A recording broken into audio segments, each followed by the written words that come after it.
Merci Tucker. Une dernière question de la presse. Kat Wong de l'AAP. Bonjour Tucker, merci beaucoup pour votre discours aujourd'hui. Vous avez parlé un peu de l'immigration et par le passé, vous avez dit que les Australiens, les Américains et les Européens blancs étaient remplacés par des immigrés non blancs dans le cadre de ce que l'on appelle souvent la théorie du grand remplacement. Est-ce que j'ai dit que les blancs étaient remplacés? Je ne pense pas avoir dit cela. Cela a été mentionné 4000 fois dans vos émissions. Vraiment? Quand ai-je dit cela?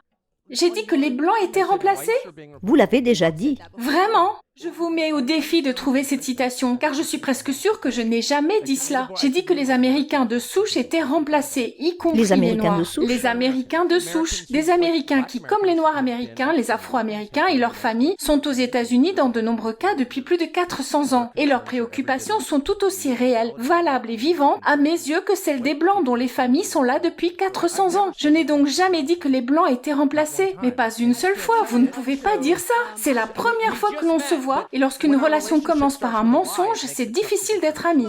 Alors revenons-en aux faits. Je suis heureux d'expliquer ce que je pense. Vous ne pouvez pas dire cela car je ne l'ai pas dit et je ne le crois pas. Et je vous le dis en face, alors pourquoi ne pas m'accepter comme tel? Ce qui me préoccupe, c'est que les personnes qui naissent dans le pays sont la principale responsabilité de ces dirigeants. Et comme je l'ai dit, lorsque ces dirigeants se désintéressent des personnes dont ils doivent s'occuper pour se tourner vers les gens du monde entier, pour faire passer leurs priorités avant celles de leurs propres citoyens, c'est immoral. Et ils sont remplacés. Dans mon pays, les gens sont nés aux États-Unis. Le taux de natalité en dit long. Le taux de remplacement n'est pas atteint. La population américaine augmente donc parce que nous importons des gens d'autres pays. Et à mon avis, les gens heureux ont des enfants. Et une économie qui fonctionne leur permet de le faire. Or, ce n'est pas le cas. Il faut donc redresser l'économie et la culture et faire en sorte que les gens qui veulent avoir des enfants puissent le faire. Il ne suffit pas d'importer des nouvelles personnes pour obtenir une solution rapide. Telle est ma position. Et si vous pensez que c'est raciste, c'est votre problème. Je ne vous ai jamais traité de raciste. Mais bien sûr que si, vous le suggérez. Et je dois dire que l'une des raisons pour lesquelles les gens n'aiment pas les gens comme vous qui travaillent pour les médias, c'est que vous ne dites jamais exactement ce que vous voulez dire. Vos insultes sont toutes implicites. Et vous êtes sur le point de me dire que la théorie du grand remplacement est raciste ou antisémite ou je ne sais quoi. J'ai dit ce que je vous ai dit. Une centaine de fois en public et j'espère vivre encore assez longtemps pour le redire encore une centaine de fois. Je pense que c'est tout à fait honnête et réel, pas raciste ou effrayant. C'est la vérité des faits. Ce n'est pas une théorie, c'est un fait. Et le but de votre question était de dire « Vous êtes un raciste effrayant » et ma réponse est que je ne le suis pas. Si vous arrêtiez de mentir dans vos questions, je vous répondrai. D'accord, eh bien c'est la même théorie ou, comme vous le dites, la même idée qui a inspiré la fusillade à Buffalo, New York. Ou... Mais bon sang, voyons. Vous voyez ce que je veux dire? Elle a inspiré le pire gars australien. Mais comment font-ils pour avoir des gens aussi stupides dans les médias? Je suppose que ça ne paye pas bien. Écoutez, je suis désolée, j'ai vécu trop longtemps parmi des gens comme vous.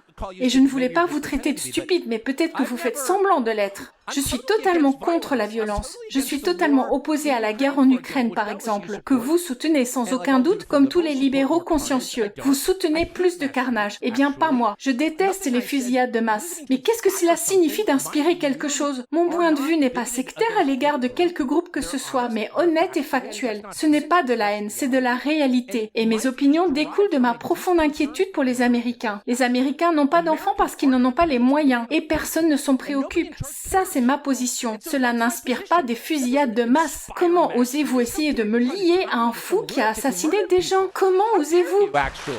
C'est comme si je disais, Hitler portait ses chaussures et beaucoup de gens disent que vous êtes comme Hitler. Pouvez-vous expliquer pourquoi vous portez ces chaussures? Hitler portait exactement les mêmes chaussures. Vous allez dire, je n'ai rien à voir avec Hitler. Eh bien, c'est ce que je pense de votre question absurde et malhonnête. D'accord, donc vous soutenez le contrôle des armes à feu? Quoi?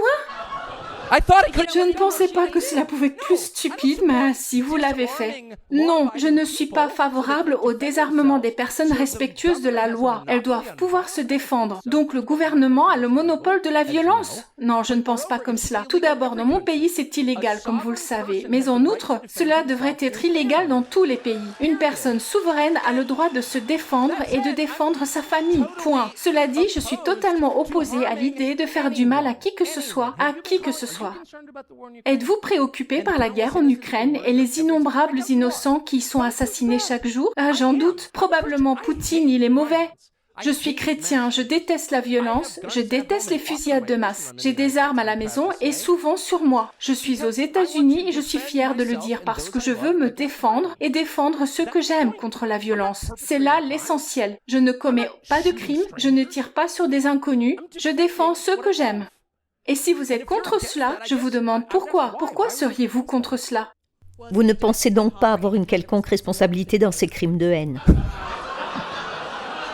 Je suis désolée, j'essaie d'être charitable. Je me suis dit que vous faisiez peut-être semblant d'être stupide. Maintenant, je pense que ce n'est pas de la comédie. Tucker, merci d'avoir répondu à ces questions. Je suis sûre que vous avez apprécié. En fait, j'ai adoré. Je suis juste désolée parce que je suis arrivée ici dans un pays si incroyablement beau et des gens si joyeux, si drôles, si cool et si intelligents. Et je me dis que vos médias doivent être meilleurs que les nôtres. Ça ne peut pas être qu'une bande de robots castrés qui lisent les questions de leur chef. Et puis il s'avère que c'est exactement la même chose, peut-être même un tout petit peu plus idiot.